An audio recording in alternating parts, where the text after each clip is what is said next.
10 inmates broke out of a New Orleans jail in the dead of night. But the latest twist in this massive prison escape will leave you stunned. Two dangerous fugitives, Derrick Groves and Antoine Massey, are still out there, evading a nationwide manhunt. New arrests expose a jaw-dropping inside job. 13 people, including a jail worker, caught helping these criminals slip away. How did they pull off the biggest jailbreak in Louisiana history? And will these violent men be caught before they strike again? This is the update you've been waiting for. Stay with us to uncover the shocking truth behind this ongoing chase. On May 16, 2025, the Orleans Justice Center in New Orleans became the scene of a brazen prison break that shook the city. 10 inmates, some facing charges as serious as murder, pulled off a daring escape. They crawled through a hole they made behind a toilet, took advantage of broken locks, and slipped past security in the middle of the night. If you caught our earlier videos, you know this breakout left everyone stunned, with chilling graffiti scrawled on the walls, "To easy law and we innocent," mocking the jail's failures. 8 of those escapees have been tracked down and brought back behind bars, but 2 men, Derrick Groves and Antoine Massey, are still out there, dodging police and keeping New Orleans on edge. Since our last update, the story has taken some wild turns. Major arrests, a possible inside job, and a manhunt that's heating up. What's happened since will leave you speechless, so stick with us. The chase for the New Orleans jailbreak fugitives is closing in, with law enforcement racking up major wins. On May 26th, 3 more escapees were caught, bringing the total recaptured to 8 out of the 10 who broke out of the Orleans Justice Center.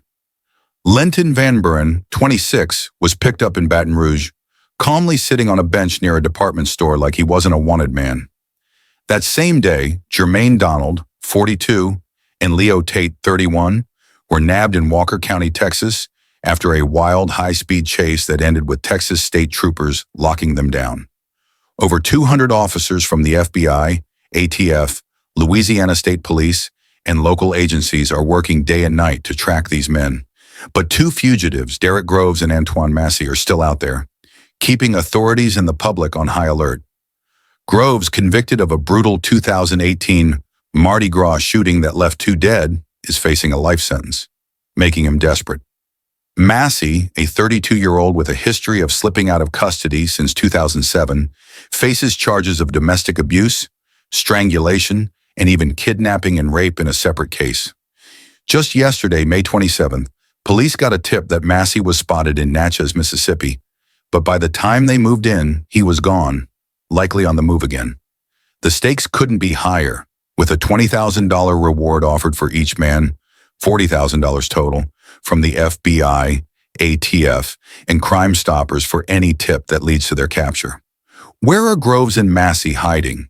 Could they be closer than we think? This escape wasn't just a group of inmates getting lucky. It's looking like a carefully planned operation with help from the inside.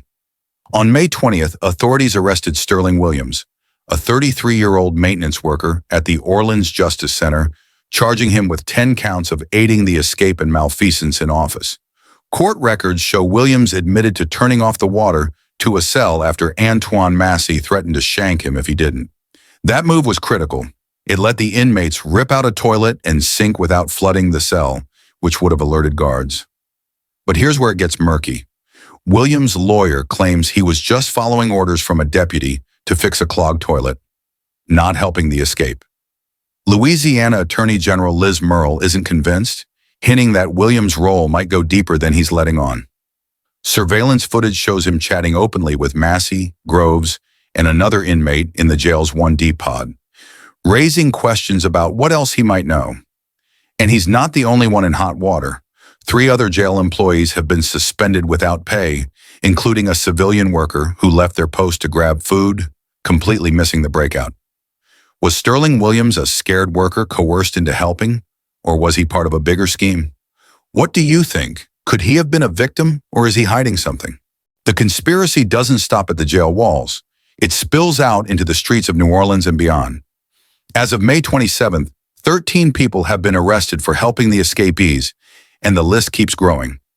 Courtney Harris, a 32-year-old from New Orleans, was caught after police found she was in phone contact with one of the fugitives before the escape, and later drove two of them around the city while they were on the run. Her bond is set at a staggering $2.5 million. Then there's Corvante Baptiste, 38, from Slidell, who allegedly kept in touch with 19-year-old escapee Corey Boyd through phone calls and social media, even bringing him food while he hid out in a residence. Connie Whedon, 59, also from Slidell, was arrested for sending cash to Jermaine Donald via a phone app before and after the breakout. 5 others, including family members of Lenton Van Buren, like his father, Lenton Sr., and sister Lenica, were busted for helping him stay free. Even an inmate still inside the jail, 23-year-old Trevon Williams, faces 10 counts of aiding the escape, though police haven't spilled the details on his role. With bonds for these accomplices ranging from $1 million to $2.5 million, the message is clear. Helping these fugitives comes at a steep price. How deep does this network go? Could there be more people out there shielding Groves and Massey? This jailbreak has ignited a firestorm in New Orleans, with the Orleans Justice Center under a microscope and leaders facing tough questions. Governor Jeff Landry called this the worst jailbreak in Louisiana's recent history and issued an executive order for a full audit of the facility, pointing the finger at Sheriff Susan Hutson's leadership and what he calls her progressive policies. Hudson, feeling the heat, announced she's suspending her re-election campaign to focus on fixing the jail and restoring public trust. At a tense city council meeting, she admitted to major failures. Staff didn't do proper security checks, and the jail is running at just 60% staffing with outdated cameras and locks. A federal monitor who's been watching the jail since a 2013 ruling called its conditions unconstitutional is now pushing for a high-security unit to be brought back, citing reports of inmates making weapons from brooms and buckets. The public is angry and prosecutors are scared. 2 lawyers who worked on Derrick Groves' murder case have left town with their families, fearing retaliation. This isn't just about catching 2 fugitives. It's about a system that let 10 men walk free. Is Sheriff Hudson the problem, or is this a sign of deeper cracks in New Orleans' justice system? What's it going to take to make sure this never happens again? Let's step back to the night of May 16, 2025, and unravel exactly how 10 inmates pulled off one of the boldest jailbreaks in Louisiana history. At 12:22 a.m., inside the Orleans Justice Center's 1D pod, the plan kicked into motion. Surveillance footage shows the inmates tampering with a sliding cell door, one already weakened by faulty locks. They forced their way into another cell, where they targeted a toilet sink unit mounted to the wall. Using a tool we still don't know the origin of, they pried the unit loose, exposing steel bars behind it. Those bars, meant to keep them in, were cut clean through. Precise, almost professional cuts that suggest serious planning. From there, the group crawled through a tight, jagged hole, emerging into a service area near the jail's loading dock. But they weren't out yet. They grabbed blankets from the cells, threw them over a barbed wire fence to avoid getting cut, and scaled it like something out of a movie. Once over, they sprinted across Interstate 10, dodging traffic in the dead of night, and vanished into a nearby neighborhood, leaving behind a pile of jail clothes as a final taunt.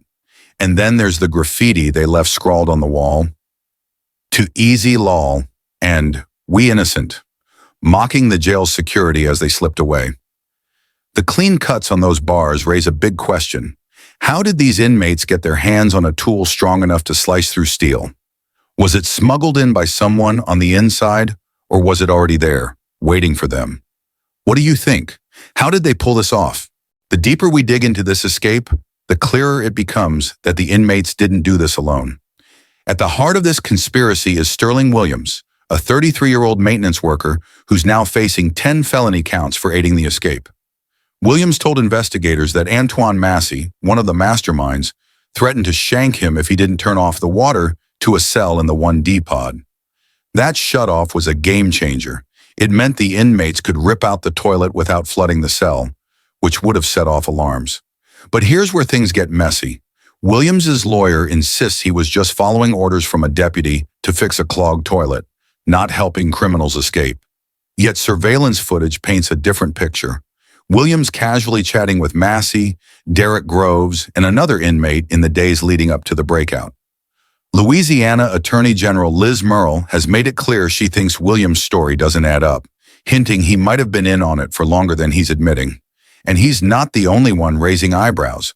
A civilian employee tasked with monitoring the pod left their post to grab food during the escape window, meaning no one noticed the inmates were gone until a head count at 8:30 a.m., 8 hours later. 3 other jail staffers have been suspended, and investigators are digging into whether they missed warning signs or were part of the plan. This betrayal from within the jail walls raises a chilling question. How deep does this corruption go? Could other employees be hiding secrets, or was this a one-off failure? What's your take on this? Now let's talk about the 2 men still out there, keeping New Orleans and beyond on edge. Derrick Groves and Antoine Massey. First, Derrick Groves, 31 years old, convicted of a horrific double shooting during Mardi Gras 2018 that left 2 people dead and landed him a life sentence. His name carries weight in New Orleans, not just for his crimes, but because he's the grandson of Kim Groves, a woman infamously murdered in 1994 by a corrupt NOPD officer in a case that rocked the city. Groves' escape has sent shockwaves through the justice system. 2 prosecutors who worked on his case have fled New Orleans with their families, terrified he might come after them. Then there's Antoine Massey, 32, a career criminal with a knack for slipping out of custody. Since 2007, he's escaped detention 3 times, each time leaving police scrambling. He's currently charged with domestic abuse and strangulation, but he's also linked to a separate case involving kidnapping and rape. Massey's no stranger to scams either. Reports tie him to an ankle monitor scheme, where he allegedly profited by helping others dodge tracking. Both men are labeled armed and dangerous, with Groves' violent past and Massey's history of outsmarting the system making them unpredictable threats. The fear they've sparked is real. Residents are locking their doors, and police are urging anyone with information to come forward. With their backs against the wall, will Groves or Massey make a desperate move before they're caught? What do you think they're planning next? This jailbreak isn't just about 10 inmates outsmarting their guards. It's a glaring spotlight on a facility that's been falling apart for years. The Orleans Justice Center has a long history of problems, and this escape has laid them bare. Faulty locks on cell doors, some so worn they could be forced open, were a known issue before May 16th. Yet nothing was done. The jail is running at just 60% staffing, meaning there aren't enough guards to keep eyes on dangerous inmates. Surveillance systems are outdated, leaving blind spots that these escapees exploited with ease. There's no high security unit for violent offenders, so men like Derrick Groves, convicted of murder, were housed alongside others in a pod where they could plan and execute this breakout. Back in 2013, a federal judge ruled that conditions at this jail were so bad they violated inmates' constitutional rights. Overcrowding, violence, and neglect were rampant. Since then, a federal monitor has been watching the facility, and their recent reports paint a grim picture. Inmates are making weapons out of brooms, buckets, anything they can get their hands on. That same monitor is now begging Sheriff Susan Hudson to bring back a high-security unit to control the chaos. This escape wasn't a one-off mistake. It was a disaster waiting to happen. Can the Orleans Justice Center ever be a secure facility, or is it sitting on a powder keg, ready to blow again? What do you think? Can this jail be fixed? The fallout from this jailbreak has shaken New Orleans to its core, sparking heated debates and pointing fingers at the highest levels. Governor Jeff Landry has come out swinging, calling this the worst jailbreak in Louisiana's recent history, and ordering a full audit of the Orleans Justice Center. He's placed the blame squarely on Sheriff Susan Hudson, accusing her progressive policies of letting security slide and putting the public at risk. Hudson, facing a firestorm, made a stunning move. She's paused her re-election campaign to focus on cleaning up this mess and rebuilding trust with the city. At a city council meeting, she admitted that her staff failed to do basic security checks, and she's promised to overhaul training and fix the jail's broken systems. But with underfunding leaving the jail short on guards and resources, she's arguing her hands are tied. The public is scared. Residents are double-checking their locks, and 2 prosecutors who worked on Derrick Groves' murder case have left town with their families, afraid he might target them. This escape has cracked open bigger questions about New Orleans' justice system. Is the problem just mismanagement, or is it a lack of money to keep the jail running right? Could another escape happen if nothing changes? And what about Antoine Massey's alleged ankle monitor scam? Could that point to a larger criminal network pulling strings behind the scenes? The trust between the city and its sheriff is hanging by a thread. Who do you think is most responsible for this crisis? Hudson, the system, or someone else entirely? Let us know your thoughts. Let's take a moment to look back at how this manhunt has unfolded since that shocking night at the Orleans Justice Center. On May 16, 2025, 10 inmates broke free, sending police into a frenzy. By May 17, 3 were back in custody, caught not far from the jail. 2 days later, on May 19th, another was nabbed, then one more on May 20th, bringing the total recaptured to 5. The real breakthrough came on May 26th, when 3 more escapees, Lenton Van Buren in Baton Rouge and Jermaine Donald and Leo Tate in Texas after a high-speed chase, were locked up, leaving us at 8 down, 2 to go. That leaves Derrick Groves and Antoine Massey still out there, slipping through the net despite a massive effort by over 200 officers across multiple states. The FBI, ATF, and Crime Stoppers are offering $40,000 in rewards to bring them in, but every day they stay free raises the stakes. This timeline shows just how relentless this chase has been, but also how cunning these last 2 fugitives are. Will Groves and Massey be caught soon, or are they always one step ahead? We've got a poll up. Let us know if you think police will nab them by the end of June. We're not done with this story yet. Derrick Groves and Antoine Massey are still out there, and the clock is ticking. If you've been gripped by this jaw-dropping jailbreak, hit that subscribe button right now to stay locked in for every update on whether these fugitives are finally caught. If this inside job at the Orleans Justice Center shocked you as much as it did us, smash that like button and drop a comment below with your theories. Where do you think Groves and Massey are hiding? Are they laying low in another state, or could they still be in New Orleans? We've got a poll up. Tell us, will these 2 be back behind bars by the end of June? Yes or no? If you're in the New Orleans area, stay vigilant. If you spot anything suspicious, call Crime Stoppers at 504-822-1111-1-. There's still a $20,000 reward for each fugitive, $40,000 total, for tips that lead to their capture. This case is far from over, and we'll be here to bring you the next big break as soon as it happens. Don't miss the next episode in this wild true crime story. Stay tuned, and let's keep the conversation going in the comments.